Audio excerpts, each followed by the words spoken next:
कहने का भाव यह है। तो कहाँ थे हम? भगवान शंकर, जहां उन्होंने कुंडल धारण कर रखे हैं। कहते हैं नारद जी कि हे पार्वती, हे माते, तुमने देखा है गौर से? भगवान शंकर के गले में जो मुंड माला है वो किसकी है? पूछा है कभी? कहते ये तो नहीं पूछा, और ना उन्होंने कभी बताया। बस नारद जी कहते हैं मैं चलता हूं, बस इतना कहना था। और नारद जी वहां से उठे और चले गए। जैसे आप बाहर आए कुटिया से, और तब तक बाबा जी, जो भोले बाबा जी, उनका भी आगमन हुआ। रास्ते में मुलाकात होती है, मिलन होता है। देव ऋषि को देख के भोले शंकर बोलते हैं देव ऋषि आज, कहते हैं आपकी कुटिया से आगमन हो रहा है, आपकी कुटिया से ही प्रस्थान कर रहा हूं। और देखो बाबा जी, आप जल्दी जाओ ना, और आपको माता याद कर रही है। कहते हैं कि अब जब जहां से आप आ गए वहां माता जरूर याद करती होगी। महाराज जैसे अंदर घुसे तो पार्वती कख बैठी जाज कुटी, हम पर्ण कुटिया बनी ना, पर्ण माने पतों की कुटिया बनी थी। अब भगवान बोले शंकर के हिमालय कोई महल थोड़े उन्हें कुटिया थी मज बड़े बर्फ पूरी। महाराज पहले बेटा जब राजा महाराजों का घर रहन था ना, तो कपड़ा महल रहन था भवन। अब वो भवन में कह रहे छाई कक्ष बने रहते हैं, शयन कक्ष, संग्रहालय कक्ष, शास्त्र कक्ष, है ना, और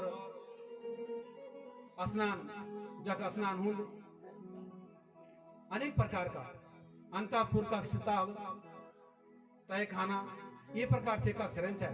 और वो कक्ष के बीच में एक कक्ष और रहन है, वो क्या रहन है? को भवन। आज पार्वती को भवन में बैठ गया, लेकिन रहन है को भवन, जन के कई माता बैठ सकते वो भवन। कोप माने क्रोध।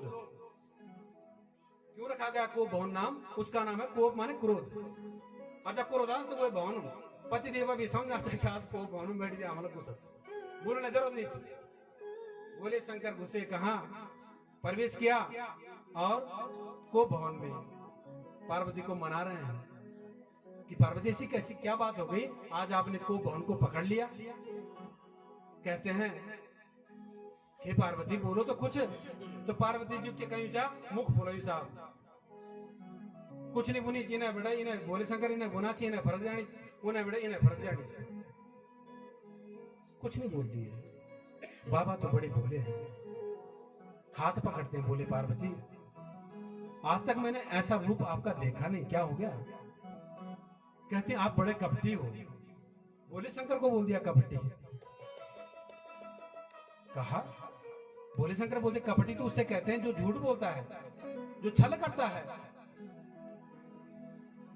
और मैंने ऐसा कपट, ऐसा छल कहीं झूठ बोला है क्या? कहा झूठ, बारंबार झूठ बोला है। क्या झूठ बोला है? झूठ ऐसे बोला है कि जो तुम्हारे गले में ये मुंडमाला है, ये है किसकी? आज तक बताया आपने क्या? बताओ। भोले शंकर कहते तुमने कभी पूछा ही नहीं तो कैसे बताता, और इसकी आवश्यकता पड़ी नहीं। तुमने भी तो कभी ये प्रश्न पहले किया नहीं। कहते हैं बताओ, तो अब बताओ ना कि ये मुंड वाला है किसकी? भोले शंकर कहते हैं पार्वती ये जो मुंड वाला है ना, मैं जिससे अत्यधिक प्रेम करता हूं, जिसको मैंने बारंबार जन्मांतर जन्मांतर पाया है, ये उसके मुंड है।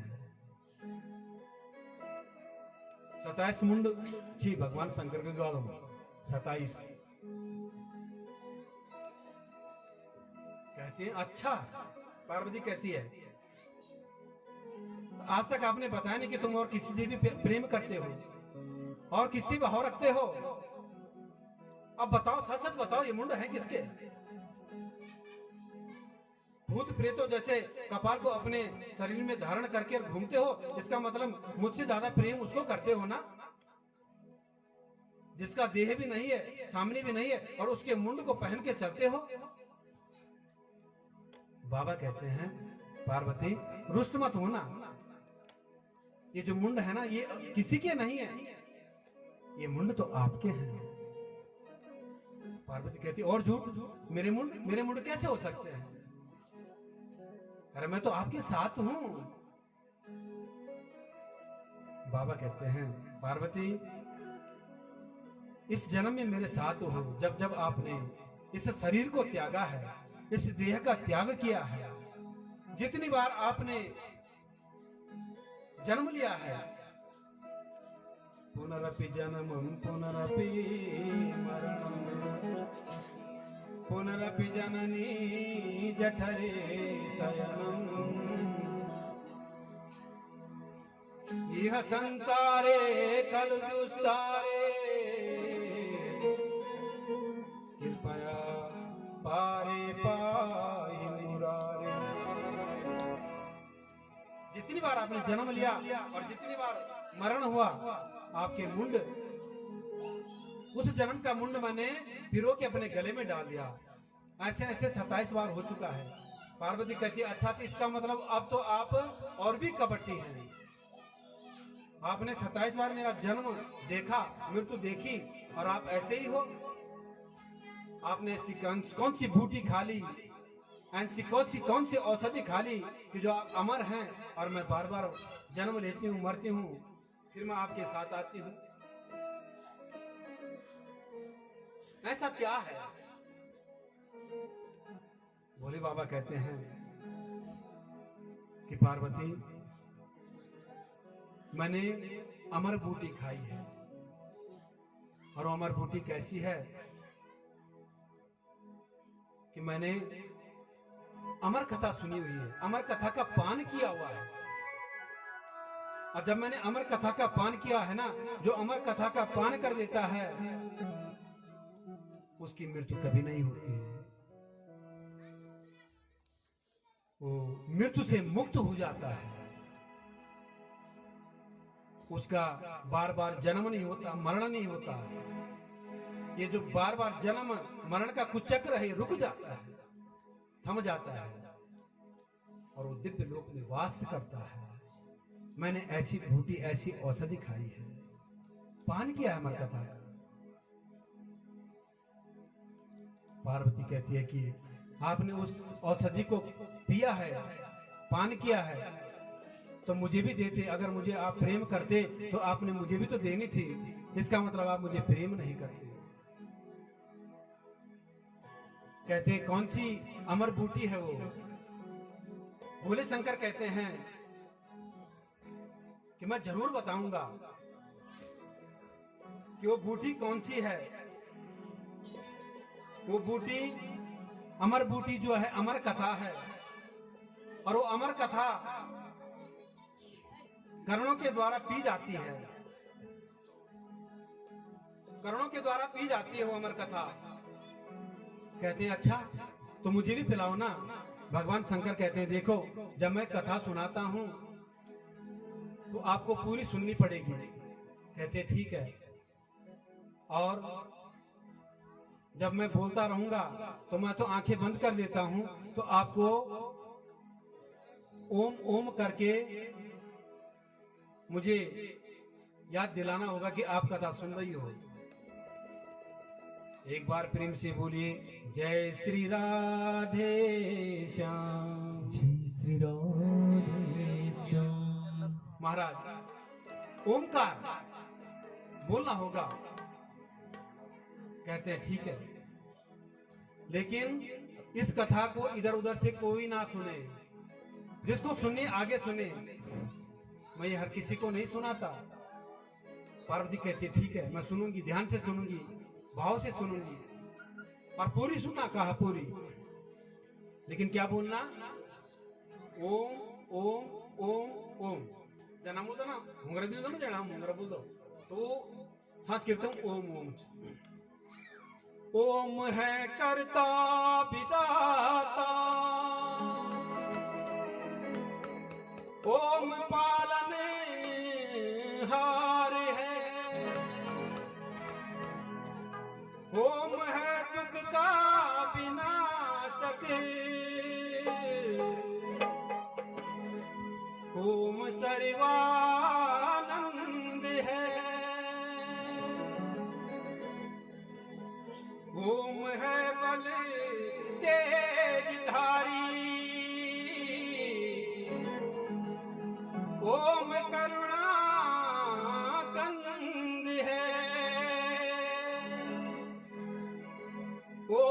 सबकी पूजा है, ओम का पूजन करें, ओम ही का ध्यान करें,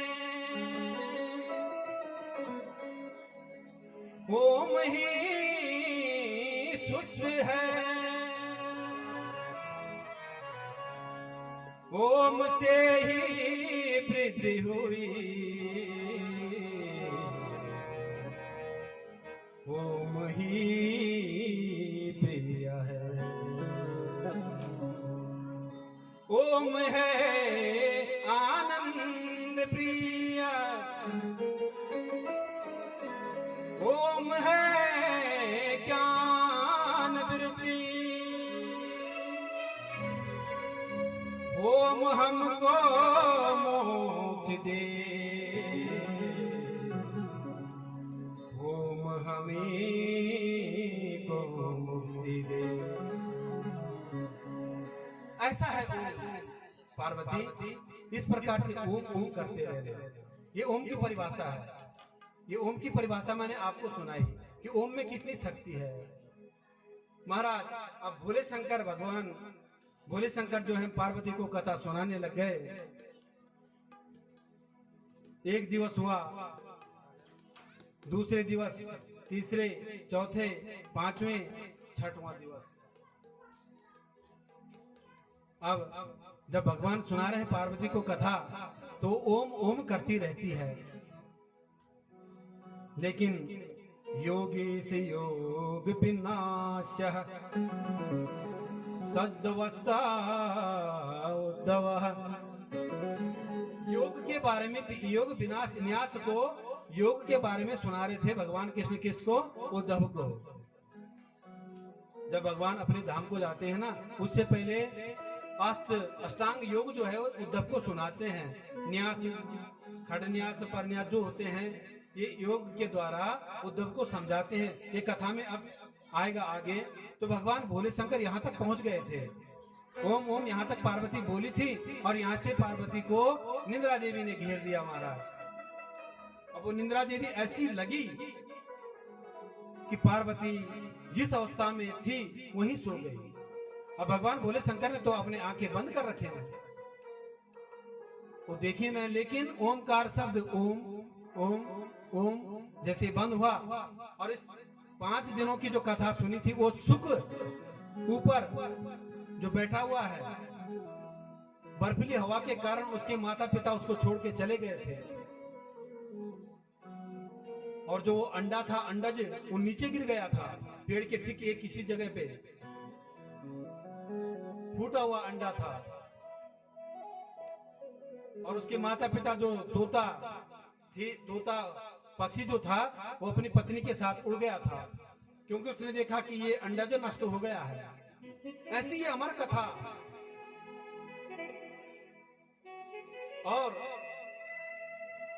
भोले शंकर ने जब कथा सुनाई तो उस कथा का प्रभाव कहां पड़ा? उस सुख पे।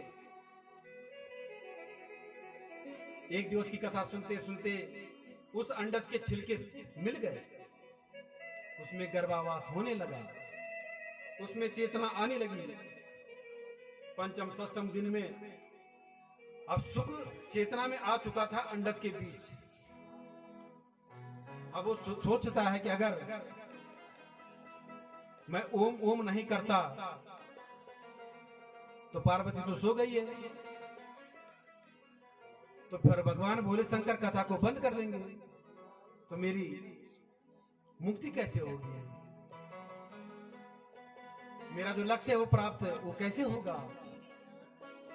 अब जैसी पार्वती ने ओम लास्ट वाला ओम अंतिम बंद किया और वहां से सुख ने ओम ओम ओम शुरू कर दिया। इसीलिए तो तोता इंसान की वाणी भी बोल देता है।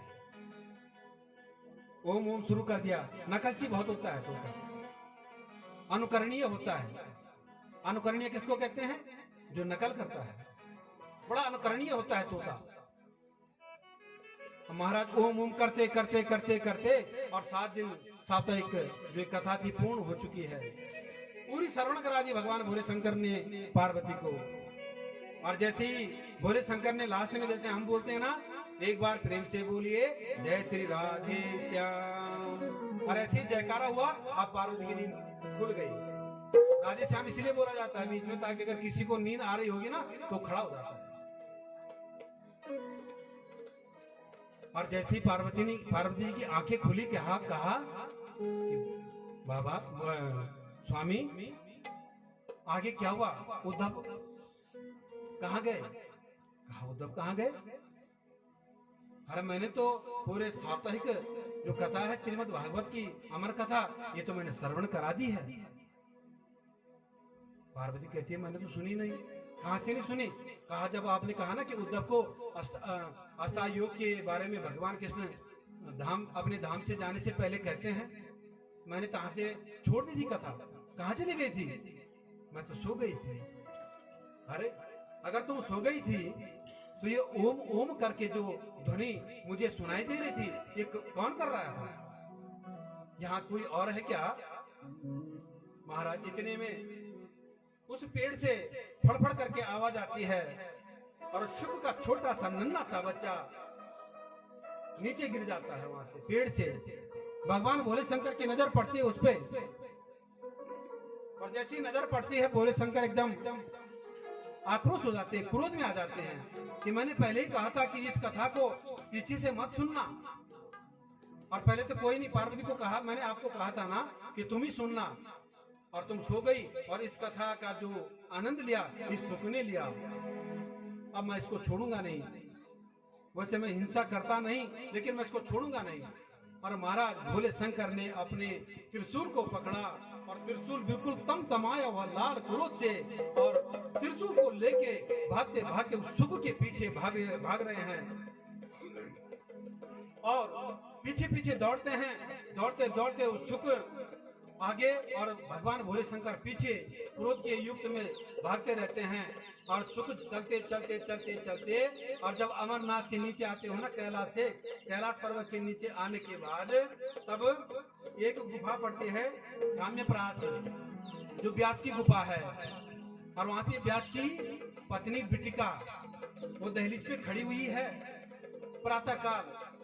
और जैसे वो सुख आता है तो सुख इतना घबरा जाता है कि वो बिटिका जैसे दहलीज में उबासी लेती है। उबासी किसे कहते हैं? जमाई। और जैसे जमाई ली और तोता बिटिका के मुख के द्वारा और बिटिका के गर्भ में समा गया। बोलिए सुखदेव महाराज की जय हो। महाराज सुखदेव जी महाराज वहां पधार गए बिटिका के गर्भ में, और इससे 2 दिन पहले व्यास जी से पूछती थी बिटिका कि हम विद्युत को जा रहे हैं, क्या होगा? तो व्यास जी कहते हैं कि जो भगवान की कृपा होगी वो होगी। और आज हो गई महाराज, बिटिका के घर में सुख चला गया।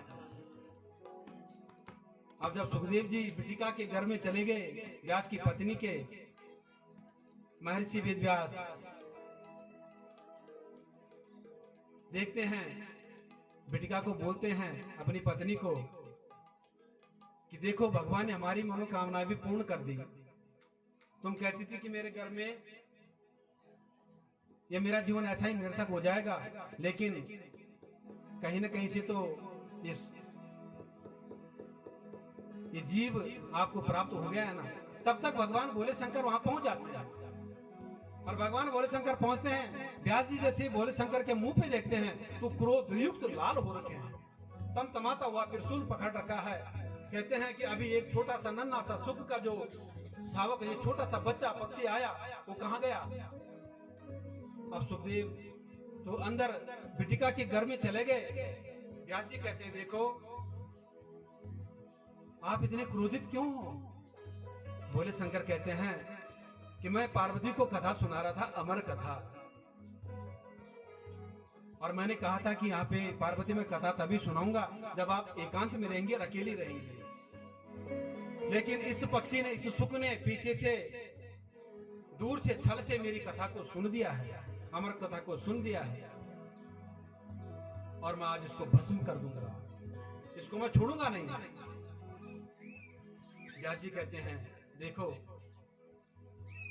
बाबा, इसीलिए आपको भोले कहा गया है क्योंकि व्यास बड़े प्रवीण ज्ञानी हैं, जिन्होंने 17 पुराण रच दिए और 18वां जो पुराण रचा ये श्रीमद् भागवत महापुराण। इतने ज्ञानी विशुद्ध विवेचन जो करते हैं, वो कहते हैं कि बाबा आपको भोले नाम ऐसे ही नहीं दिया गया, आप बहुत भोले हो। भोले शंकर कहते हैं ऐसा व्यास जी आप कैसे ये कहते हैं कि मैं भोला हूं? बाबा आप समझते ही नहीं है। अब जब भोले बाबा से अगर कोई प्रेम से भाव से बात कर लेना तो तत्काल तुरंत शीघ्र अतिशीघ्र शांत हो जाते हैं। और भोले बाबा शांत होते हैं, कहते हैं कि हे महात्मन, हे मुने, आप बताओ ना, आपने मुझे भोले कहा और कहा कि आपको भोले ऐसे नहीं कहते, क्यों? कहते हैं देखो ना, आपने जिस सुख को अमर कथा सुना दी और कहते हो कि आप जब आप अमर कथा सुनने के बाद आप अमर हो, और आपने वही कथा पार्वती और सुख को सुना दी। पार्वती ने तो आधी सुनी, सुख ने पूरी सुन दी, तो जिस सुख ने अमर कथा पूरी सुन ली है, क्या उसको मृत्यु छू सकती है? क्या उसको तो मृत्यु छू भी नहीं सकती। आहा, भोले शंकर शांत हो जाते हैं, कहते हैं व्यास जी आपने मेरी आंखें खोल दी, मैं तो क्रोध युक्त इस छोटे से नन्हे से पक्षी को मारने के लिए दौड़ पड़ा। वास्तविक तो इसने पूरी अमर कथा सुनी हुई है, ये तो अमर हो गया, इसको मारने का, इसको मृत्यु देने का अधिकारी मैं थोड़ी हूं। ये तो मेरे आराध्या श्री कृष्ण का परम सखा बन गया, परम लाडला बन गया, परम भक्त बन गया, मैं इसे हरा नहीं सकता। महाराज इसी प्रकार से भोलेनाथ वहां से वापस हो गए। वर्ष बीतते गए, 1 वर्ष, 2, 3, 4, 5, सुखदेव का जन्म नहीं हुआ। जबकि माँ के गर्भ में अगर कोई जीव पलता है तो सिर्फ 9 मास, 10वें मास में उसको धरती पे आना पड़ता है। लेकिन सुखदेव को वर्ष बीतते गए,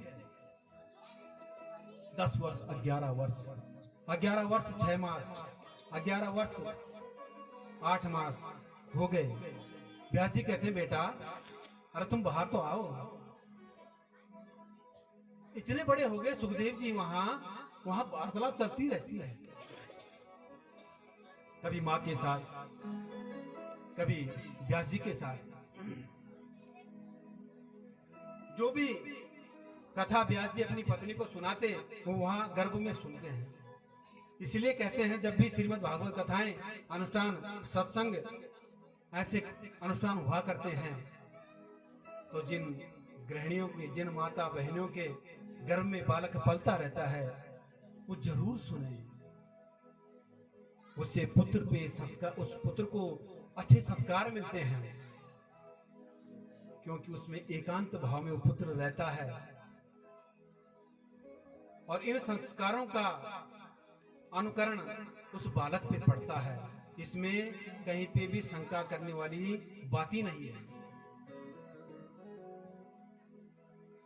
जैसे सुखदेव ने पूरा ज्ञान प्राप्त कर दिया बिटिका के गर्भ में, अपनी माता के गर्भ में।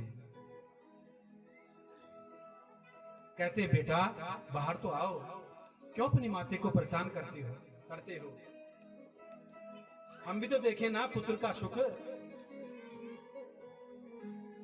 सुखदेव अंदर से आवाज दे रहे हैं गर्भ से, पिताजी मैं नहीं आऊंगा।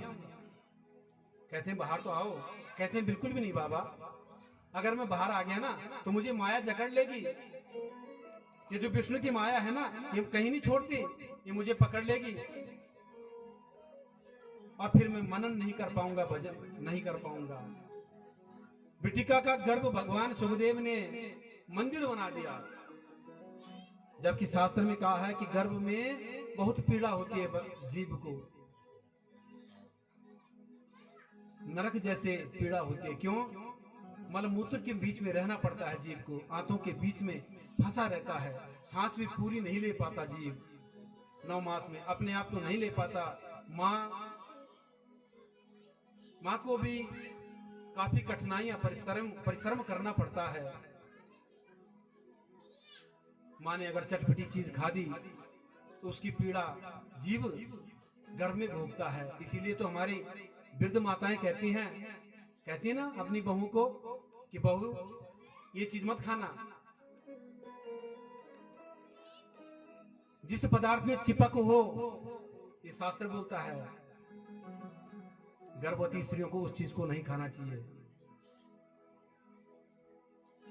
जैसे रसगुल्ला होता ना मैं चाहूँ वो थे अत्यधिक गर्भवती महिलाओं थे नहीं खाना चाहूँ चोप वाली चीज जो है बुद्धि। अब चोप वाली चीज के छीन तुम थे पता तिमला हो गया बीड़ू हो गया पर इस कर तो छा पहले बड़े माता बहन है ना सासु बथान से कि नहीं बथान से माता बथान से ये उपदेश शास्त्र से ही सीखा हुआ है। लेकिन आजकल की बहुएं कहाँ मानती है? ये तुम्हारे हित के लिए सासू कहती है, तुम्हारे हित के लिए माता कहती है। महाराज इसीलिए, लेकिन ये गर्भ की पीड़ा है। लेकिन सुखदेव मुनि ने तो उस गर्भ को मंदिर बना दिया, 12 वर्षों तक अपनी माता को सुख प्रदान कर दिया। ऐसे मुनि सुखदेव। कहा कि नहीं, कहा तो ठीक है, एक बार अगर मेरे गोविंद आ जाएं और गोविंद कह दें कि मैं तुम्हें अपनी माय में नहीं जकड़ूंगा तो मैं फिर जरूर बाहर आऊंगा। भगवान गोविंद को आना पड़ा अपने भक्त की पुकार पर। अगर भक्त की पुकार में प्रभाव है, भक्ति है, ज्ञान है, वैराग्य है, भाव है, ईश्वर जरूर आते हैं। और भगवान को आना पड़ा और भगवान ने कह दिया कि जाओ, तुम्हें मेरी माया नहीं घेरेगी। महाराज 12 वर्ष के बाद सुखदेव जी का जन्म हो गया। एक बार प्रेम से बोलिए श्री सुखदेव महाराज की जय। और जन्म होते ही सुखदेव ने दिगंबर अवस्था में, न तन पे कपड़ा है, और सीधे जन्म होते ही खड़े उठे और चले कहां? वन की ओर। वन की ओर चले गए। संन्यास ले लिया। ऐसा कोई है इस दुनिया में? या कहीं भी युग में चले जाओ, सिर्फ सुखदेव मुनि अकेले एकांत ऐसे हैं जो ब्रह्मचारी हैं, जिन्होंने जन्म लेते ही संन्यास ले लिया और चले गए वन को। लेकिन पिता तो पिता है ना, माता पिता तो अलग है। व्यास जी पीछे पीछे जाते हैं, बेटा अरे सुख, अरे रुको बेटा, अरे पीछे लौट जाओ बेटा, रुको। लेकिन नहीं रुकते, चले जाते हैं।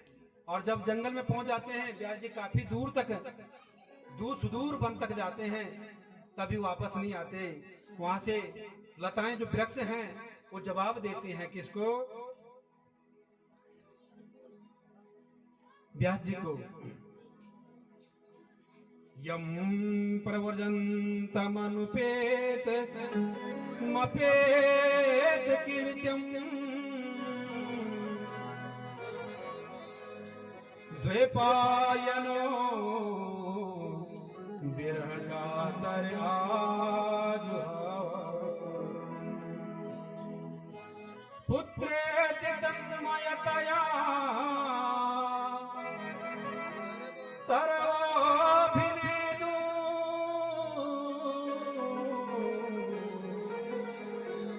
तं सर्वभूतहृदयं मुनिमानतोऽस्मि।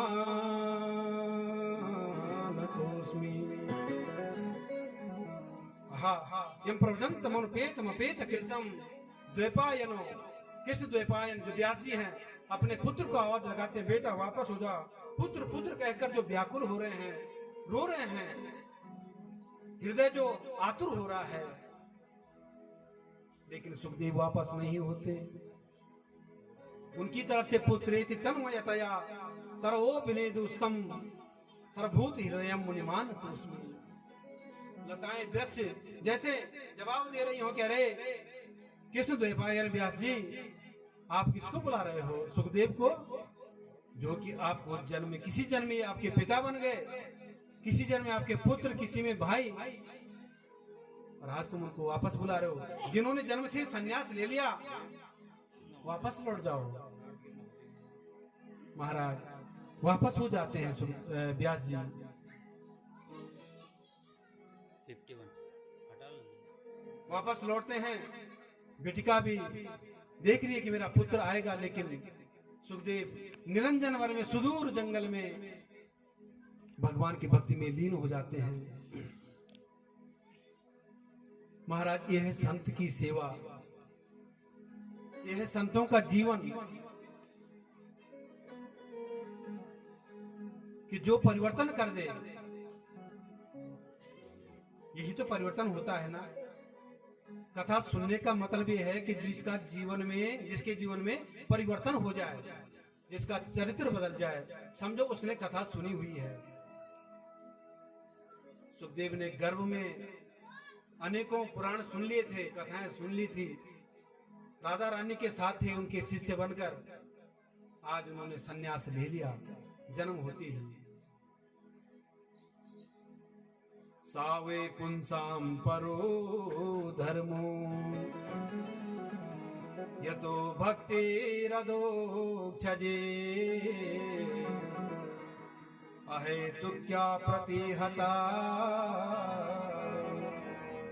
ये आत्मा संप्रसीदति। महाराज, अब आदरणीय सूजी सोनकाद ऋषियों से कहते हैं, और जो प्रश्न पूछे थे ना, उनका जवाब, उनके जवाब के लिए कि आपने कहा था ना कि मानव के लिए परम धर्म क्या है? मानव के लिए परम धर्म है सत्य, इससे बढ़कर कुछ नहीं है। दूसरा पूछा आपने कि मंदिर में पूजा करना श्रेष्ठ है। कहा श्रेष्ठ है, लेकिन आराध्य को एक मानो और एक आराध्य मान के पूजा करो, श्रेष्ठ है। अनेकों मंदिर में जाओ, लेकिन भ्रमित मत हो कि फलाना देव नाराज हो जाएगा, ये देव नाराज हो जाएगा।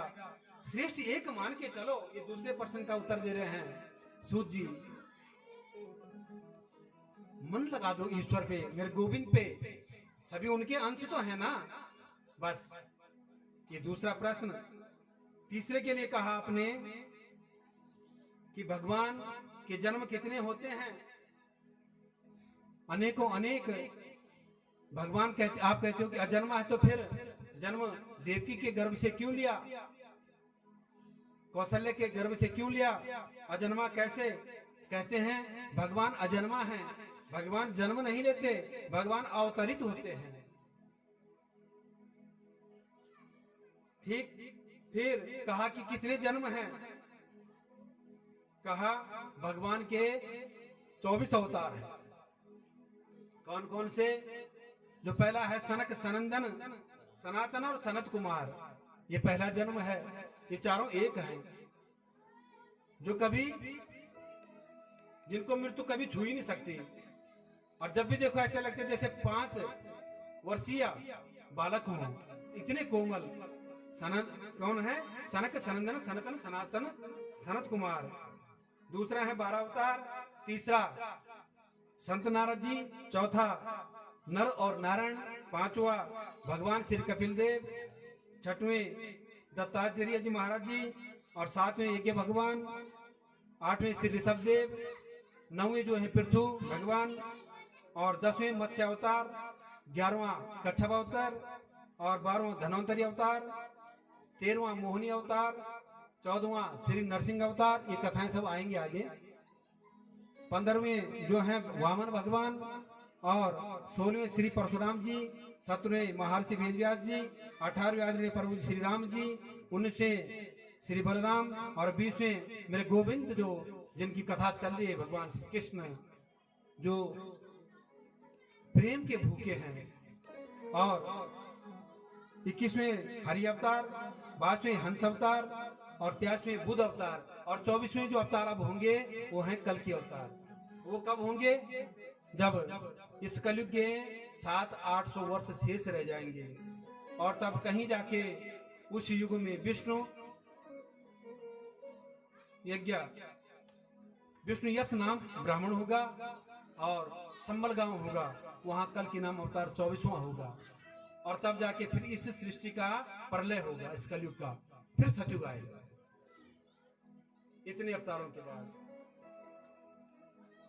महाराज कहा राम और कृष्ण जो है ना ये एक है।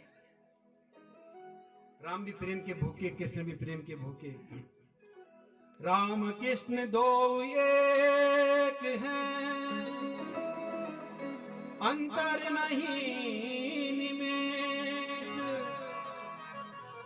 इनके नयन गंभीर हैं, उनके चपल विशेष, उनके चपल विशेष। चपल किसको कहते हैं? नेत्रों को चंचल है। राम और कृष्ण में कहीं भेद नहीं है, दो एक ही हैं, अंतर नहीं, निमिष निमिष मात्र भी अंतर नहीं है। लेकिन इनके नयन गंभीर हैं, राम के नयन गंभीर हैं, नयन आंखें, और उनके चपल भी। भगवान कृष्ण के जो चपल हैं वो चंचल हैं। राम एक को देखते हैं और कृष्ण अनेकों को। इसीलिए तो भगवान कृष्ण ने 16,108 विवाह कर लिए थे और रामचंद्र जी ने एक ही किया था। एक है मर्यादा पुरुषोत्तम और दूसरे लीला पुरुषोत्तम श्री कृष्ण। मर्यादा पुरुषोत्तम भगवान राम और लीला पुरुषोत्तम श्री कृष्ण, जिन्होंने अनेकों लीलाएं की हैं। तो महाराज कथाएं अनंत हैं, समय भी बीतता जा रहा है और कथाएं पूर्ण, मैं कह रहा हूं 1 वर्ष तक भी करूंगा तभी पूर्ण नहीं होगी।